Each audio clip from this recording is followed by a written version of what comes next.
గురుగారు ఇప్పుడు ఇందాక కృష్ణ పరమాత్మ గురించి మాట్లాడుకున్నాం, ఇప్పుడు రాముడి గురించి 4 మంచి మాటలు మాట్లాడుకున్నాం.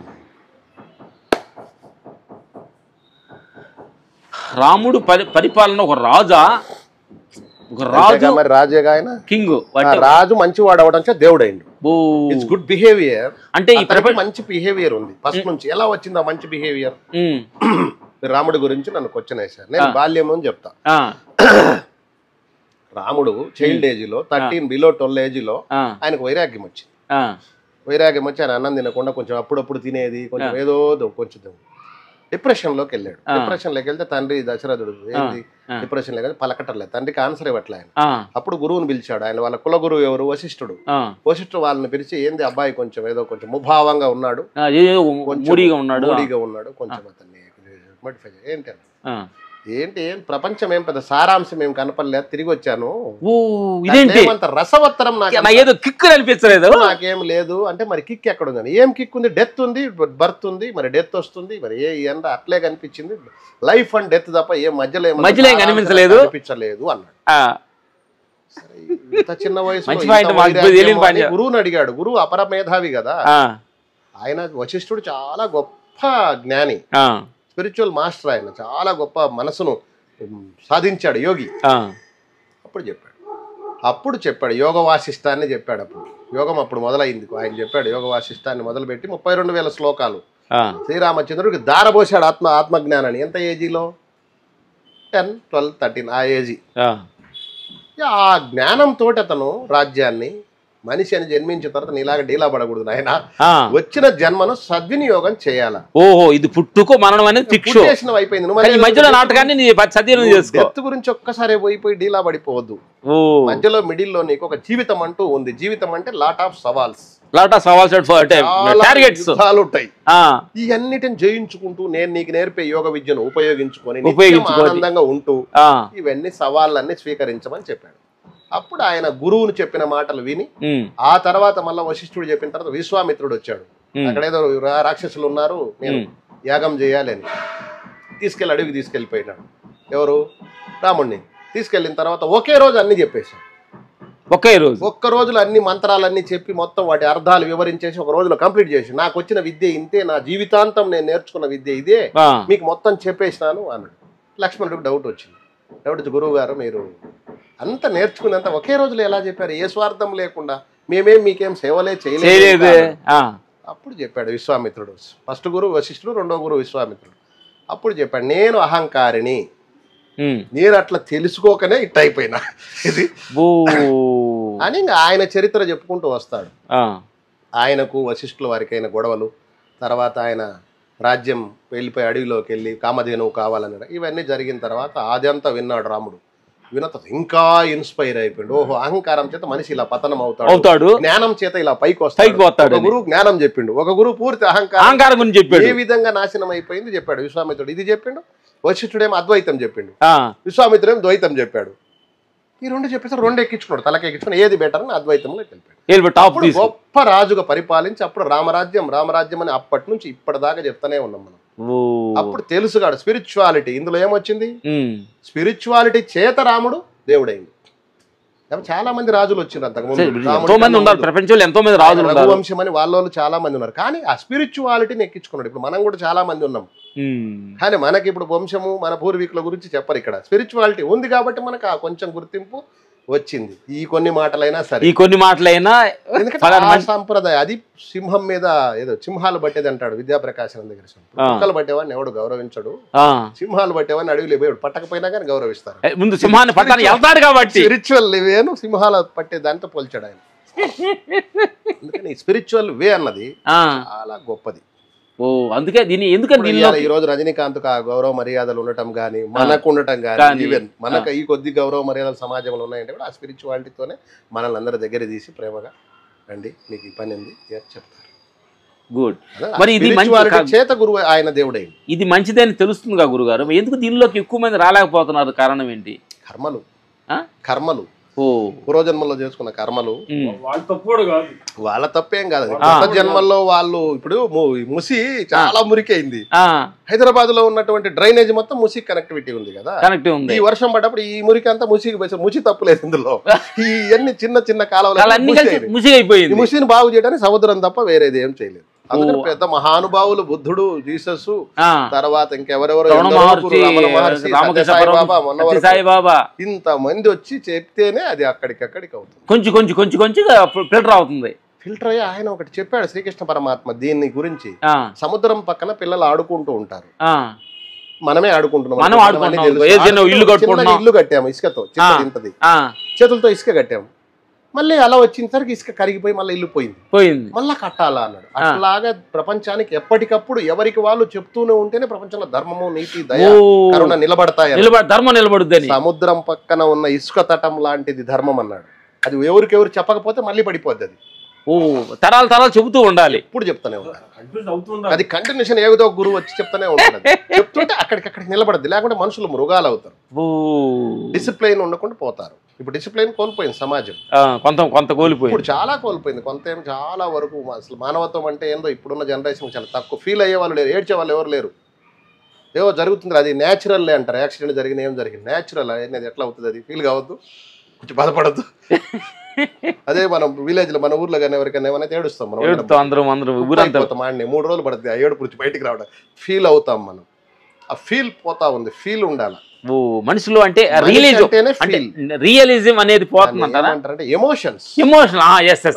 ఎమోషన్ లేదయ్యా అంటారు. లేకుంటే మృగం, ఎమోషన్స్ ఉండాలి.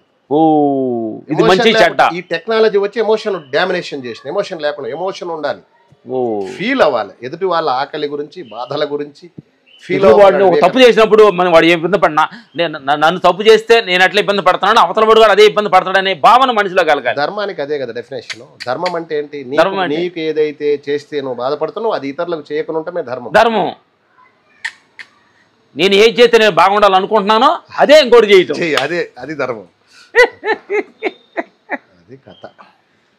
ధర్మం గురించి చెప్పాడితే రాముడు ఎంత గొప్ప, రాముడు ఎలా అయ్యాడు గొప్ప, దేవుడు రాముడు ఎలా అయిందని ఇప్పుడు మనం ఇప్పటి వరకు మాట్లాడుకున్నాం. రాముడు వాళ్ళిద్దరు గురువులు వచ్చి ఆయనను కలిసి చెప్తే అప్పుడు ఏది మంచిదో తేల్చుకున్నాడు. ఆయన తేల్చుకొని సౌమ్యుడిగా ఉన్నాడు. ఆయన ఆ సౌమ్యత్వమే మంచితనమే ఆయన దేవుడిని చేసి. అయితే ఈ ప్రపంచంలో కూడా నెగిటివ్ పాజిటివ్ రెండు ఉండే మనుషులు కాకపడతాయి.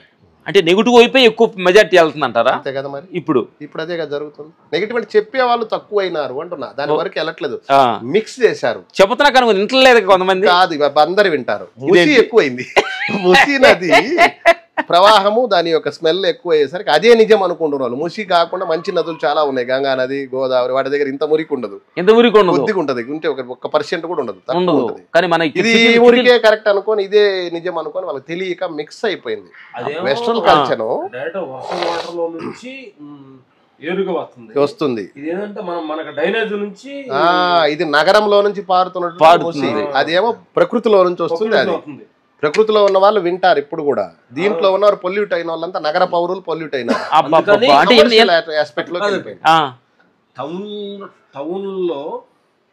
టౌన్లో ఉన్న మనుషుల్ని మార్చాలంటే సామాన్యం కాదు, చాలా కష్టం. అవుట్ సైడ్ ఉన్నవాడిని కొంతవరకు వాళ్ళకి ఇంకా ఉంది, బతికి ఉంది. వాళ్ళు ఏమంటే వీళ్ళు స్పీడ్ జీవితాలకు అలవాటు పడిపోయి వెస్ట్రన్ కల్చర్ అంతా ఇక్కడ పడింది. పాశ్చాత్య దేశాల అటువంటి సంస్కృతి ఇక్కడికి వచ్చేసింది. బట్టలు, మాటలు, సంగీతం అంతా పొల్యూట్ అయిపోయింది. ఎలాగంటే ఒక చిన్న ఎగ్జాంపుల్ ఇస్తా. ఒక డీజే కొడతారు బజార్లో, పిల్లలు నిద్రపోతారా ఉలిక్కి పడతారా నాకు చెప్పాలా? డీజే మా కింద పెడితే నిద్రపోయాడు ఒక రోజు. నిద్ర కాదు, హార్ట్ స్ట్రోక్ వచ్చింది. అంతలా డేంజర్ అది అంటది. అది ఎక్కడి నుంచి వచ్చిన అసలు సంగీతం మంది కాదు, అది అక్కడెక్కడో కొడతారు. మనకు ఒక మంచి ఒక సంగీతం, మృదంగం అట్లా ఉంటే మనము వినాయకుడి సంబరాల్లో డీజే పెడతారు. ఇప్పుడు ఫస్ట్ డీజేని బ్యాన్ చేయాలి, ఇది నా అభిప్రాయం, నా సంకల్పం, నా ఆర్డర్. ఇది డ్యాన్ అయిపోతుంది అతి తొందరలో.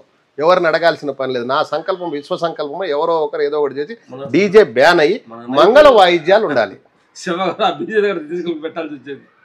ఇప్పుడు మంగళ వాయిద్యాలు ఎలా ఉంటాయా అసలు వినసొంపుగా ఉంటాయి. పిల్లలు నిద్రపోతారు అవి పాట పాడితే కూడా ఆలకిస్తాయి. పశువులు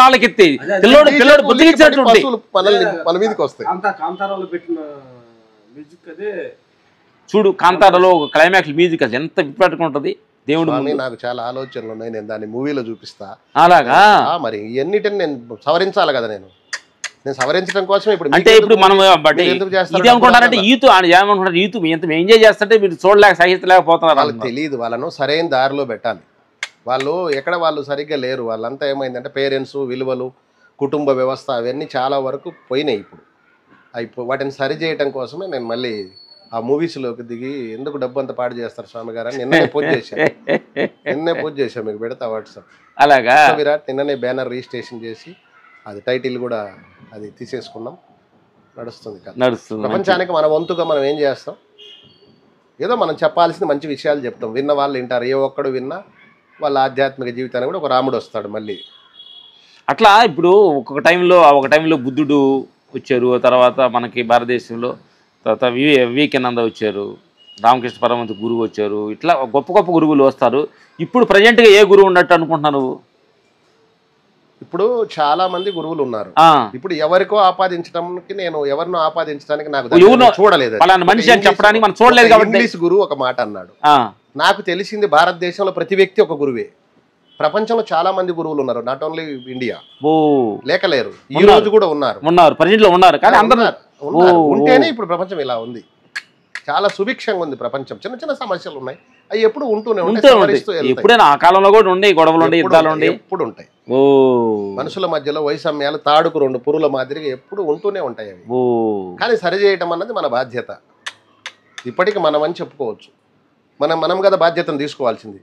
ఇప్పుడు అన్నం ఎక్కడ పెడతారని ఎవరన్నా రోడ్డు మీద అడిగారు అనుకోండి, అక్కడ పెడతారని మనం చెప్పకూడదు. మేము పెడతాం రండి, మా ఇంటికి రండి అని అడగాలి. అది ఇప్పుడు మీరు అడిగిన ప్రశ్నకు జవాబు. మనమే గురువు.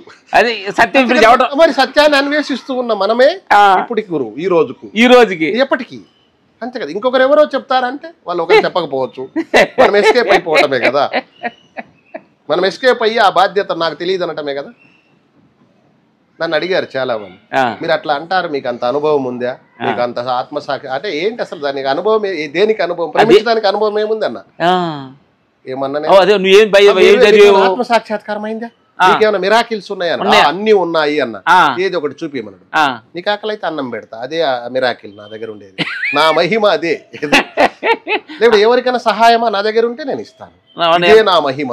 వేరే మహిమలు మీకేం రావా గురువు గారు, ఇలా అని ఏమైనా తీయలేదు, ఎవరికి రావన్నా. ఏది ఈ ప్రపంచంలో ఎవరికి రావు, నేను చాలా తీసుకురాప నా ముందు చేయమనన్నా. అవి ఎవరికి రావు. మహిమ అంటే ఏంటంటే మంచి చేయటమే మహిమ. మంచి చేయటం మహిమ. ప్రపంచానికి మంచి ఎవరైతే చేస్తారో అదే మహిమ. ఆ మహిమలు చేసే రాముడు దేవుడైనాడు, ఆ మహిమ చేసే మంచి చేసే జీసస్ ప్రపంచానికి దేవుడైనాడు, ఆ మంచి చేసే మహమ్మద్ ప్రవక్త ముస్లింస్ కు దేవుడైనాడు. ఇంకెవరైనా బుద్ధుడైనా ఎవరు చెప్పినా వాళ్ళు ఏంటి, మంచి జీవన విధానం. అదే కదా ఆధ్యాత్మిక జీవితం అంటే ఏంది, ఇతరులకు హాని చేయకుండా జీవించడం. అంతే కదా. దాంట్లో ఉన్న మొదటి ఫస్ట్ది అదే కదా. వేరే ఎన్ని మంత్రాల సారాంశమైన అదే కదా. అదే చెప్పాను మీకు మహిమలు ఉన్నాయి నాకు మహిమలు, అన్ని మహిమలు నా దగ్గరే ఉండేది అన్న. ఏం మహిమలు, ఇదే హెల్ప్ అదర్స్. అంతే కదా. ఇంకేమైనా మహిమలు ఉన్నాయా నాయన, కొత్త మహిమలు ఎవరికైనా మీకేమన్నా ఇన్నేళ్ల సాధనలు విగాను కొన్ని మాయమైపోతారా మీరేమన్నా? ఏం లేదు. నన్ను అడిగారు, మీరు కొంతమంది వితండవాదులు మహానుభావులు ఉంటారు కదా, వాళ్ళు మహానుభావులే వచ్చి మీరేమన్నా ఇక్కడ నుంచి అక్కడికి మహిమలు ఉన్నాయా మీ దగ్గర, ఇక్కడ నుంచి అక్కడికైనా మాయంగా? నేను ఇక్కడికి అసలు మాయంగానే ఎవరు కాలేదు ఇంతవరకు అన్న. మరి అలా అక్కడ చదివానంటే నువ్వు చూడలేదుగా, నువ్వు చదివినావు, నువ్వు చూడలేదు కదా. చూడనప్పుడు సో ఎవరైనా చేసేవాళ్ళు తీసుకురాపో. మొన్న కుంభమేళ జరిగింది, అనేక మంది సాధువులు వచ్చి ఎవరు మాయమైన వాళ్ళు ఎవరు తీసుకొచ్చి చూపించి ప్రూవ్ చేయి. అదంతా వద్దు, దాన్ని పుక్కిటి పురాణం అంటారు. ఏది బుకిష్ నాలెడ్జ్ వద్దు, ప్రాక్టికల్గా ఉందాం. నిజమేది, ప్రాణులకు సేవ చేయటమే నిజం. అంతకు మించిన ఉత్తమమైంది ఎక్కడ లేదు. ఏ పుస్తకాలు అయినా ఏ మత గ్రంథంలోనైనా ఉండేది అదే. అంటే ఆకలిని అన్నం పెట్టడం, అజ్ఞానంగా తప్పుదారిలో పెడుతున్నాడు, ఇది అది మంచి కాదే, చెడు అని చెడు, ఇది మంచి అని చెప్పటం కదా. ఎందుకు మాకు గురువు వచ్చి మాకు అలాంటి చేస్తానంటే మమ్మల్ని వచ్చారు ఆయన చెప్తారు. నాకు చాలా మంది చెప్తారు, నేను నిన్న గురువు వచ్చి వెళ్ళారు, కొంచెం ఈ దేహానికి కొంచెం ఫీవర్ వచ్చింది. ఆ రోజు ఆయన వచ్చిన రోజే. ఆయన హఠయోగి, 40-80 ఏళ్ళు ఉంటాయి. సన్యాసి ఎప్పుడో 50 ఏళ్ల క్రితం సన్యాసం తీసుకుంటూ నా దగ్గరికి ఒక 25 సంవత్సరాల నుంచి వస్తున్నాడు. ఆయన కొన్ని నాకు నేర్పించాడు. ఏంటివి, ఆ నీళ్ళ మీద పడుకుండేది. అది నీళ్ళ మీద పడుకునేది మనవాడికి నేర్పిస్తాం, ఒక రోజులో నేర్చుకోగలడు. ప్లావని అని కొంచెం బ్రెత్ మీద కంట్రోల్ వస్తే నీళ్ళ మీద పడుకోవచ్చు. అవి అప్పుడు ఆయన అడిగా, మీకేమైనా మహిమలు ఉన్నాయా, మీ గురువు ఏ మహిమలు లేవు ఆయన, నువ్వు చెప్పిందే కరెక్ట్. మహిమ అంటూ ఎవడు సహాయం చేయటమే మహిమ. ఏది మమ్మల్ని ఒక ఆయన ఫోన్ చేశాడు, రామలక్ష్మణ్ ఇట్లా నేను సోన్సోపల్లి మహిమలు ఏం లేదు, నువ్వు ఒక గ్లాస్ లోపల నీళ్లు పసుపు నీళ్ళు వేసేయి, నువ్వు కృష్ణ భగవాన్ తలుచుకో, నీ కృష్ణ భగవాన్ నీ కళ్ళలోకి వస్తానన్నాడు. ఇప్పుడే సార్ క్లాస్లో అగపడతాడు నీకు అంటున్నాడు. ఇప్పుడేం సార్ నేను అడగలేదు కృష్ణ భగవాన్ గురించి, నేను సపరేట్ భగవాన్ నువ్వే అయ్యి ఉంటే నన్ను పిలిచి భలే చెప్తావు నువ్వు. వేరొక కృష్ణ భగవాన్ నుంచి ఎక్కడ రాడు. కృష్ణ భగవానుడు బుద్ధ భగవానుడు మనమే అట్ట అనలేదు. నేను పెద్దగా ఆయన ఎక్స్పెక్ట్ చేయట్లేదు, నేను విషయం అంతా ఆయనే ఉండడు నేను అనుకున్నప్పుడు అసలు సపరేట్ గా నాకు అంటే ఆ రూపం గ్లాస్ లాగా అంతలా విషయం వల్ల దేవుడిని ఒక గ్లాస్ లో నాకు చూపించి ఆయన ఎందుకు బంధించి నేను చూడాల్సి నాకు అంత అవసరం లేదు. ఎగ్జాంపుల్స్ ఓన్ గా తీసుకున్నా. ఇప్పుడు మిమ్మల్ని క్వశ్చన్ వేస్తాను, చిన్న క్వశ్చన్ వేయండి. ఆ ఓన్ గా ఏం తీసుకున్నా అంటే దేవుడు ఉన్నాడు అనే ఉద్దేశంతో చాలా మంది ట్రావెల్ చేస్తా ఉన్నారు. లైక్ మొన్న కుంభమేళ వెళ్ళారు, ఒక 30-40 మంది అక్కడ చనిపోయినారు. మొన్న తిరుపతిలో ఏదో జరిగింది, తోపులాట్లో 10-15 మంది అక్కడ చనిపోయినారు. ఒక పాప యాత్రకి వెళ్ళినప్పుడు కొంతమంది చనిపోయినారు. మొన్న ఒక పాప నడుచుకుంటూ మెట్ల మీద వెళ్తుంటే చిరుతపులు తీసుకెళ్ళింది. అప్పుడు నిజంగా దేవుడే ఉండి ఉంటే వాళ్ళు నిజంగా ఆ అభిమానంతోనే కదా అంత దూరం వెళ్ళారు. మరి అక్కడ దేవుడు ఉంటే ఆ పిల్లను ఆ పులిని అరిసి తీసుకురావాలి కదా. దీనికి వాళ్ళ గ్లాసులో దేవుడు కనిపించేది ఏముంది, ఆడ ప్రమాదంలోనే ఉంటాయి ఆల్రెడీ. చాలా నిజం, ఆడ ప్రమాదం కళ్ళ ఎదురుగా లైవ్ జరుగుతుంది జరిగింది మన కళ్ళ ముందు. చాలా మంది మ్యారేజ్ చేసుకోవడానికి పోతూ యాక్సిడెంట్లలో చనిపోయిన వాళ్ళు వేల సంఖ్యలో ఉన్నారు. టెంపుల్స్కి వెళ్తూ ఒక ఉద్దేశంతో కొంచెం డబ్బు సమకూర్చుకొని మ్యారేజ్ కొనో లేదంటే దర్శనానికనో వెళ్తూ చనిపోతున్నారు. అంటే దాన్ని ఏమనాలి, ఏ భాషలో చెప్దాం దాన్ని, మరి ఏ భాషలో చెప్పాలి దానికి ఆన్సర్ దొరకలేదు. అప్పుడు అనుకున్నా నేను, ఎక్కడ దేవుడు లేడు, ఉన్నదంతా దేవుడు ఎవరిలో వాళ్ళలోనే ఉన్నాడు దేవుడు. 84 లక్షల జీవరాశులు ఆ లెక్కలో తీసుకుంటే గురుగారు దాన్ని అంటే ఆత్మ పైన మనం వివరిద్దాం. ఇప్పుడు మన కరోనా వచ్చింది, జీసస్ భక్తులు చనిపోయారు, రామ భక్తులు చనిపోయారు, కృష్ణ భక్తులు చనిపోయారు, సాయిబాబా భక్తులు చనిపోయారు, అందరూ చనిపోయారు. అంత అంటే ఇది అనేది సమానంగానే ఉంది. అంటే మనకి తప్పు లేదు అని అంటలా, నమ్మకం అనేది చాలా ఇంపార్టెంటే కదా. భగవంతుడు ఉన్నాడు, దేవుడు లేడని నేను చెప్పడం లేదు, ఉన్నాడు, అంతటా ఉన్నాడు అంతే. ఒకే చోట నువ్వు ఆయన నిర్ణయించటం, గ్లాసులో నిర్ణయించడం కుదరదు, అంతే కదా. విశ్వేశ్వరుడు అని ఇందాక మనం అనుకున్నాం కదా ఇంతకు ముందు. అందువల్ల అటువంటి మానసిక ఇది రావాలి. ఇప్పుడు ఓషో గారు చాలా చర్చ చేశాడు, ఆయన దేవుడి గురించి జీవితమే చర్చ చేశాడు. రామణ మహర్షి, సత్య సాయిబాబా, వాళ్ళంతా ఏంది కొన్ని ఫామ్స్, కొన్ని నేమ్స్, కొన్ని ఆకారాలు అవసరమే. ఎంతవరకు అవసరం? ఎక్కువ మంది గేదర్ అయ్యి తలనొప్పి తెచ్చుకోవద్దు అనేది నా సలహా. ఎక్కువ మంది అతిగా గేదర్ అయిపోయి అక్కడేదో ఉందని లోపలనే ఉంది అంతా అనేది నా ఫిలాసఫీ, లాహిరి మహాశైల ఫిలాసఫీ. నేను చెప్పింది కదా, లాహిరి మహాశైలే చెప్పారు, ఎక్కడ ఊరికి అటు ఇటు తిరగొద్దు, ఉన్న చోటే ఉండండి. అమాయకత్వంగా ఒకేసారి ఎక్కువ గుంపులు కూడా తొక్కిస్తాడు, జీవితం అంత అద్భుతమైన వాల్యూబుల్ అయింది. మనసు మార్చుకోకుండా కుంభమేళాలో మునిగినంత మాత్రం చేత నీకు గంగా స్నానం చేసరికి నీకు మనసులో అప్పుడే మోక్షం వస్తే వచ్చింది ఎవరికన్నట్లా? వచ్చినట్టు ఎక్కడన్నా ప్రూఫ్స్ ఉన్నాయి? ఏం లేవు అవి. అందుకని నదీ స్నానాలు, దేవత దర్శనాలు కొంతవరకు మంచిదే, ఎక్కువ మంచిది కాదు. అంటే మనం ఇబ్బంది పడిపోయి మన ప్రాణానికి ముప్పు వచ్చే కాడ వెళ్ళకూడదు అని అంటారు. Good good good. కర్మవశ అనేది వెళ్తారు, ఏదో జరుగుతుంది అదంతా. అందుకని మెయిన్ పాయింట్ ఏంటంటే ఏ మహిమలు లేవు, మంచి చేయటం ఒక్కటే మహిమ. ఎదుటి మనిషిని ప్రేమగా పలకరించడంలో అదే మహిమ. అదే చేశాడు జీసస్, అదే చేశాడు ఆయన. వీళ్ళు ఏం చేస్తుండో వీళ్ళకి తెలియదు, వీళ్ళని క్షమించన్నాడు శిలువ మీద కూడా. ఏది బతికున్న మనిషిని చెక్క మీద పడుకోబెట్టి శీల కొడుతూ ఉంటే, శీలలు కొట్టి చంపుతూ ఉంటే హత్య చేయటం లాంటిదే కదా. మహిమలే ఉండి ఉంటే ఆయన అక్కడే ఆయన కోరుకున్న తండ్రి ఆయన రక్షించి ఉండేవాడు కదా అక్కడ. శీలల నుంచి ఎంతో తమాషా, అదేమన్నా మామూలు మరణం అది. బతికున్న మనిషిని తీసుకుపోయి చెక్క మీద ఒక శిక్ష రాసి అక్కడ ఉన్న గవర్నమెంట్ ఆయన ఊరకు అదేదో దేవుడి గురించి చెప్తున్నాను అన్నది దాని మీద ఒక కేసు రాసుకొని దాని మీద శిక్ష వేశారు. అక్కడ శిక్ష వేస్తే సిలువ వేస్తున్నాం. అప్పుడు ఆయన ఏంటి, వీడు దేవుడి కుమారుడు అని చెప్పినాడు అందరికి, వీడు రక్షించుకోలేకపోతున్నాడు. ఒక సైనికుడు ఎగతాళి చేశాడు ఆయన తల మౌనంగా ఉన్నాడు. ఎందుకంటే అది ప్రూవ్ చేయడానికి సాధ్యం కాదు. అక్కడ ఏది నీ దేవుడిని పిలవమన్నాడు. మరి ఛాలెంజ్ కొట్టిండు కింద నుంచి. ఆయన ఇట్లా దాహం అంటున్నాడు ఆయన, ఓషో గారు చెప్పాడు ఆ విషయాల గురించి. షౌటింగ్ అంట, అరిచాడంట ఆయన, దాహం దాహం అని అరుస్తుంటే ఏ దేవుడు రాలే రక్షించడానికి. దేవుడు అనేవాడు నీలోనే ఉన్నాడు. ఆయన అదే చెప్పాడు, నేను దేవుడి కుమారుణ్ణి అన్నాడు, ఎక్స్ప్రెస్ చేశాడు ఆయన. లాస్ట్ లో అన్నాడు నేను దేవుడు ఒకటే లాస్ట్ లో చెప్పేశాడు, కొట్టేశాడు. అయితే ఆయన దైవాన్ని ఆయన నుంచి చూపించాడు. ఎందుకు ఎగ్జాంపుల్ చెప్తున్నాంటే ఆయనమే మనం తక్కువ, ఆయన మహానుభావుడు, కరుణామయుడు, ఎవరు జీసస్. అయితే అక్కడ ఇంకొక దేవుడు వచ్చి ఆయన రక్షించలేదు. అక్కడ రక్షించాడా? శిలువ మీద తర్వాత వచ్చినాడు అని చెప్పారు, అది ఇంకొక ఇష్యూ అది. ఓకే, కానీ సత్యం ఏది? నిజంగా సత్యం ఏదంటే అక్కడ ఆయన హత్య చేయబడ్డాడు. కానీ అలాంటి స్థితిలో కూడా మన పాపం అతను తెలియజేస్తున్నాడు, క్షమించండి, వీళ్ళు ఏం చేస్తున్నారు, వీళ్ళు ఎరుగరు, వీళ్ళని క్షమించు తండ్రి అన్నాడు. అప్పుడు చివరకు ఒక మాట అన్నాడు, ఓ తండ్రి నా చెయ్యి ఎందుకు వదిలేశావు అన్నాడు. ఎవరిని ఉద్దేశించి? పరమాత్మను ఉద్దేశించి. ఓ లాస్ట్ ఇంకా ఒక్క సెకండ్లో ప్రాణం వదిలేటప్పుడు అప్పుడు తలదించి ఇంకా ప్రాణం వదిలేసి, నా చెయ్యి ఎందుకు వదిలినావు అన్నాడు. నేను ఎప్పుడన్నా ఆవేశం వచ్చినప్పుడు ఆ మాట అంటుంటా, ఆయన మాటనే తీసుకొని. మీరు ఎందుకు జీసస్ గురించి అంత ఆవేశంగా మాట్లాడతారంట? ఆయనే పరమాత్మ, ఆయన చూపించాడు ఆయన జీవితంలో ఏమని. దేవుడు అంటే ఆయన రక్షించోడు కాదు, దేవుడు అంటే అది ఆయన క్షమించే అనేవాడే ఆయనే దేవుడు, ఆయనే దేవుడు.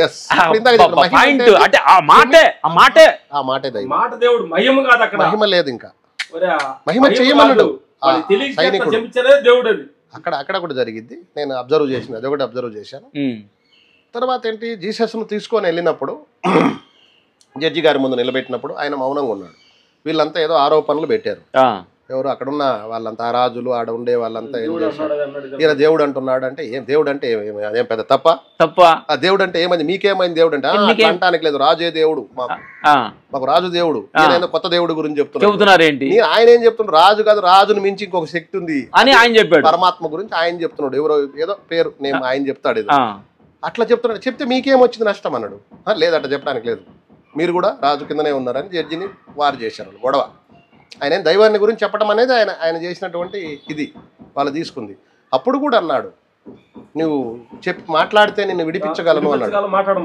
నువ్వు మౌనం విడిచిపెట్టి మాట్లాడితే నిన్ను విడిపించే శక్తి నాకుంది అన్నాడు. అప్పుడు అన్నాడు ఆయన, నా తండ్రి తలుసుకుంటే ఇప్పుడు 12,000 అక్షరహీనుల సైన్యం నాకు ఈడా, నన్ను రక్షించడా అన్నాడు ఒక మాట. అయితే మీరు దైవ కుమారుడా? అవును మీరు అన్నట్టే అన్నాడు. అడుగు చూడండి దేవుడి కుమారుడు అంటున్నాడు మళ్ళీ పబ్లిక్.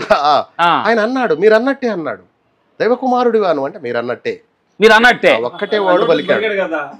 ఒకటి పలికేసరికి వీళ్ళు మళ్ళీ రివర్స్. చూడండి మీరు చెప్తే మీరు నమ్మలేదు, అడుగు ఆయన అంటున్నాడు. అట్లందుకని ఏంటంటే దైవం అనేది ఇప్పుడు మీరు గురువు ఎవరు ఉన్నారా అంటే మనమే గురువు అని చెప్పిన ఇందాక నేను. ఆయన అదే చెప్పాడు అక్కడ, ఏమని నేను అన్నాడు. నేనేనని ఆ సవాల్ మీద ఆయన శరీరాన్ని సైతం త్యజించిండు. శరీరం పోయింది కదా అప్పుడు, ఇంకా వాళ్ళు మాట మార్చుకోలే, వెనక అని చేయలేదు, ఇంకా మిగతా వాళ్ళని కూడా బ్లేమ్ చేయలేదు. శిష్యులందరినీ ఏమని అన్నాడు ఆయన, ఏమన్నా మీరు వెళ్ళిపోతారు నన్ను పట్టుకోగానే అదే అన్నారట. చెప్తే పాయింట్ ఒకటి ఉంటది, మీరు తెల్లరిపోతే ఎంత ప్రేమగా ఉన్నారు, మీరే మీలో ఒకళ్ళు నన్ను చూపిస్తారు, మీరు నన్ను పట్టుకోగానే గొర్రెల కాపరిని పట్టుకుని గొర్రెలు ఎలా చిందరమందర అవుతాయి, మీరు అందరూ వెళ్ళిపోతారు, నేను ఎవరో తెలియదు అంటారని చెప్పింది. అప్పుడు నిజంగానే అదే అన్నారు వాళ్ళు. వీళ్ళు కూడా ఆయన అమ్మటి ఉన్నారు, వీళ్ళంతా కలిసే ఉంటారు రోజు అంటే, ఆకాశం సాక్షిగా నాకేం తెలియదు ఆయన ఎవరు, ఆయన చిరునవ్వు నవ్వి ఆయన మళ్ళీ వీళ్ళు నాకు తెలుసు అని కూడా చెప్పలేదు, ఉన్నాడు. అది దైవత్వం అంటే, అది పరమాత్మ ఆవహించటం అంటే ఆయన అవగించడం అంటే మనం దాన్ని జీర్ణించుకోవడం అంటే. నిజంగా చెప్తున్నా ఇప్పుడు ఈ వీడియోలో ఇది ఎడిట్ చేయకూడదు మీరు, చెప్పండి. నిజంగా నాకున్న ఆస్తులు, నాకున్న కార్లు, నాకున్న మొత్తం పోయి నేను భిక్షగాన్ని కావాలని కోరుకుంటున్నా. ఈ ముల్లోకాలు దేవుడు అన్న ఉంటే నిజంగా చెప్తున్నా, అప్పుడు కూడా నేను దైవంగానే ఉంటాను. నేను అప్పుడు కూడా దైవం అంతే ఉంటా నేను.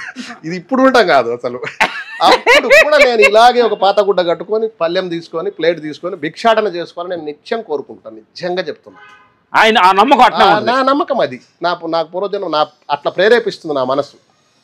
అంతేగాని ఇవన్నీ ఉంటేనే ఉంటాననేది కూడా కాదు అసలు.